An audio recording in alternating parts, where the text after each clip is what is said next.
How to fit skirting.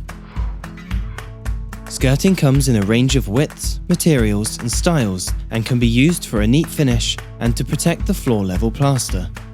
The method shown in this video can be used for both softwood and primed MDF skirting. See our online guide or leaflet for advice on planning and preparation and for information on how to fit finished MDF skirting. You'll find a full list of tools and materials you'll need at the end of this video. When fitting skirting, you should always start from the left-hand side of the door and working anti-clockwise around the room, deal with each corner in turn. Although you can use a mitre box for both internal and external corners, it's best to make scribe joints for internal corners, as most corners are not at perfect right angles. We'll show you how to make both mitred and scribe joints in this video. Start by measuring the distance to the next corner and mark that measurement onto the top back edge of a piece of skirting. Then, lightly mark the intended direction of the mitre cut. Secure the skirting into a mitre box with the side that will be facing the room facing you. This helps to prevent the skirting from being damaged whilst you saw.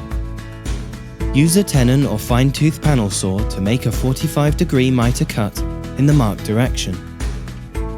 Then, place the next piece of skirting in the mitre box and make another 45-degree cut in the opposite direction near the right-hand end of the piece.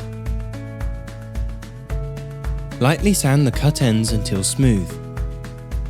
Hold the two sections together to check that the mitre cuts fit correctly.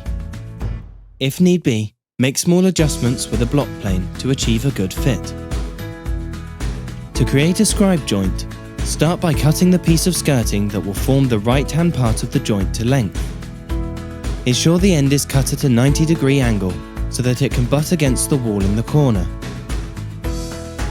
Then, cut the piece of skirting that will form the left-hand part of the joint to length using a mitre box, with a 45-degree angle going into the corner. With the edge of a pencil, mark the front edge of the skirting down the profile where the mitre cut starts. Secure the skirting into your workbench and adjust the blade of your coping saw if need be. Use the coping saw to remove all the material to the right of the pencil line.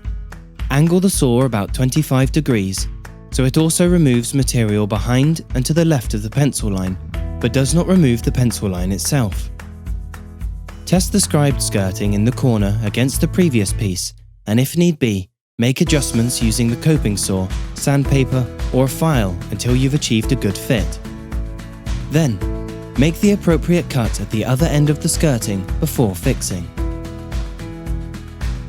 Before fixing anything to the wall, use a pipe and cable detector to check that the areas where you want the fixings to go are clear of hidden pipes and electric cables. Be sure to follow the manufacturer's instructions when using this device.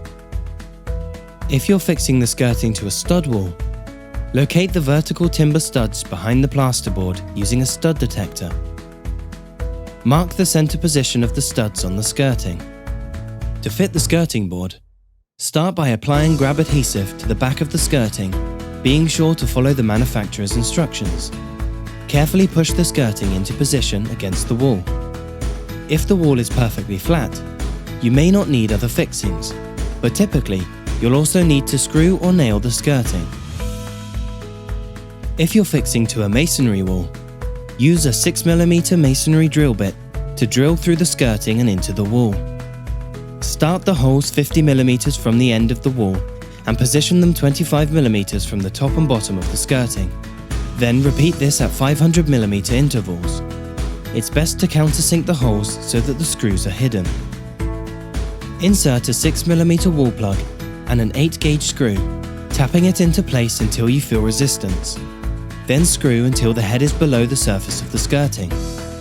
If you're fixing to a stud wall, hammer two 40mm lost head nails through the skirting into the center of each timber stud.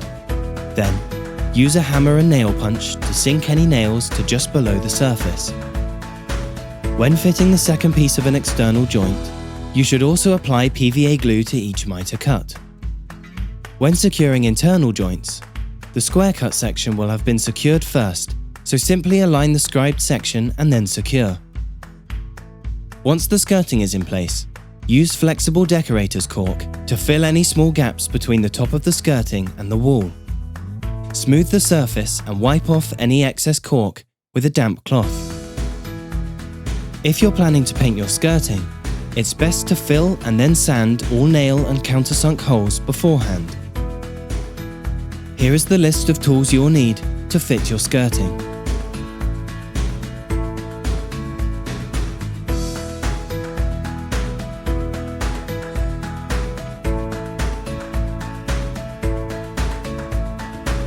And here are the materials you'll use.